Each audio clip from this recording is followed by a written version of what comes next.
Okay, so Assalamu alaikum. Well, today we are going to start renal pharmacology, जिसमें its most important topic is diuretics. Diuretics, as we know, it is the drugs which increase the renal excretion of water and salts. Salts में sodium is the most important one, right?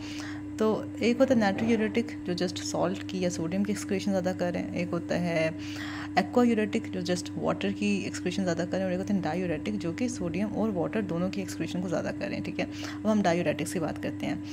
कहा जाता है कि अगर sodium की excretion ज़्यादा होगी तो water will accompany it is not possible कि जस्ट सोडियम ही एक्सक्रीट आउट हो, बट इट इज़ पॉसिबल कि हम जस्ट वाटर को एक्सक्रीट आउट करें. ठीक है, तो उसके लिए हम to increase the excretion of water or to alter the excretion of water we use aquaretics, and aquaretics में we have osmotic diuretics. Osmotic diuretics basically act as aquaretics. ठीक है, इसमें हमारे पास मैनिटोल की एग्जांपल है. एंड इसके अलावा हमारे पास ADH इंटेगोनिस्ट होते हैं. वी नो कि anti diuretic hormone ADH is responsible for water reabsorption. तो अगर हम उसको एंटागनाइज कर देंगे तो we will achieve water diuresis या सिंपली एक्वायूरेसिस. ठीक है, और इसमें वेप्टान्स की एग्जांपल होती है. Vaptans are the ADH antagonist जो हमारे पास बिकेट्संग में लिखा हुआ है. एंड उसमें फिर कोनी वेप्टान है, टोल वेप्टान है. Conivaptan and tolvaptan, these are the two of the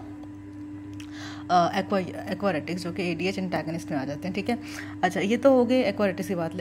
हमारा जो मेन टॉपिक है दैट इज़ डायूरेटिक्स. डायूरेटिक्स की फिर फर्दर हमारे पास तकरीबन 6-7 क्लासेस हैं, लेकिन जो मोस्ट इंपॉर्टेंट है वो 5 क्लासेस ही हैं. वो 5 क्लासेस हम देख लेते हैं. अच्छा, इसमें नंबर 1 हमारे पास आ जाते हैं कार्बोनिक एनहाइड्रेस इनहिबिटर्स. अच्छा, अभी ये सारे जितने भी हैं ना, ये डिफरेंट पोर्शंस ऑफ किडनी पर एक्ट कर रहे हैं. ठीक है, कुछ प्रोक्सिमल ट्यूब्यूल पर एक्ट करेंगे, कुछ लूप ऑफ हेनले पर एक्ट करेंगे, कुछ डिस्टल ट्यूब्यूल पर एक्ट करेंगे, कुछ कलेक्टिंग ट्यूब्यूल पर और कलेक्टिंग डक्ट पर एक्ट करेंगे. ठीक है, और ये डिफरेंट सब्सटेंसेस की रिअब्जॉर्प्शन को रोक रहे हैं और इस तरह से डायूरेसिस कॉज करवा रहे हैं. ठीक है, उनका मैकेनिज्म ऑफ एक्शन हमने देखना है, फार्माकोडायनामिक्स देखनी है, इनके यूजेस देखने हैं, इनके एडवर्स इफेक्ट्स देखने हैं. ठीक है, एक तो अच्छा इन सब का ना डायूरेसिस के अलावा और भी बहुत फंक्शंस हैं बॉडी पर, तो हमने वो भी देखने हैं. ठीक है, because those are also asked in exams.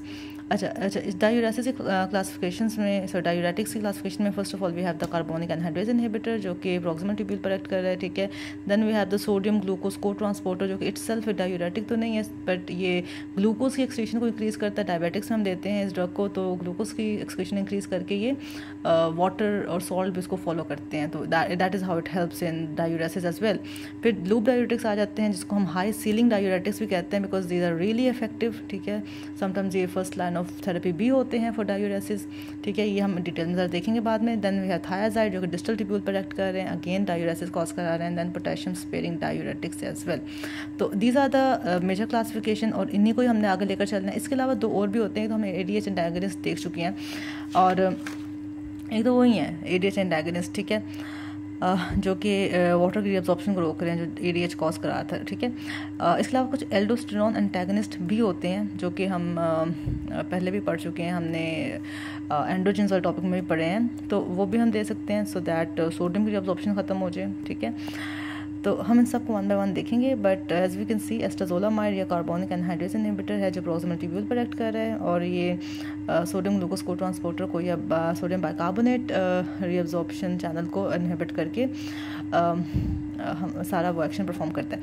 And then there are some osmotic agents as well. Osmotic agents का काम ये होता है कि वो इंक्रीज़ करते हैं ट्यूब्यूलर ऑस्मोलैरिटी, जिसकी वजह से water and salt follows that high osmolarity and it gets concentrated into the lumen of the tubules, and from there it just gets excreted out. तो osmotic agents में we have mannitol, we have ureatics. ठीक है, mannitol देते हैं, urea देते हैं, ये help करता है. बट इनकी ऐसे रहती डिटेल्स इंपॉर्टेंट नहीं है. ज़्यादा जो इंपॉर्टेंट डिटेल्स है वो उन 5 क्लासेस की हैं जो मैंने आपको पहले दिखाई हैं. ठीक है, and then we have thiazide जो हम देख लिया कि डिस्टल ट्यूब्यूल पर एक्ट कर रहे हैं. ठीक है, and we have adenosine. Adenosine का बड़ा ही ना मज़े का एक्शन है. ये एक तरह से वैसो कंस्ट्रक्शन करा रहा होता है. इसका हर हम बाद में देखेंगे डिटेल में. Most important are the as I told you कि these are the high ceiling diuretics, the loop agents. ठीक है, जिसमें फुरोसमाइड की एग्जाम्पल यहाँ पर लिखी हुई है, लेकिन और भी बहुत सारे होते हैं इसमें. इसको हम डिटेल में देखेंगे. And then of course the ADH antagonist जो कि एक्वारेटिक्स होते हैं. ठीक है, तो इन्हीं को हम, ये जस्ट एक इंट्रोडक्शन से वीडियो थी. ठीक है, इन सब हमने क्लासेस ऑफ ड्रग्स को डिटेल में अलग अलग देखना है, स्टडी करना है. And I will be teaching you from बिकेट्संग. ठीक है, ताकि एग्जाम में कोई मसला ना आए. तो see you soon in the next video. Take care of yourself. अल्लाह हाफिज़.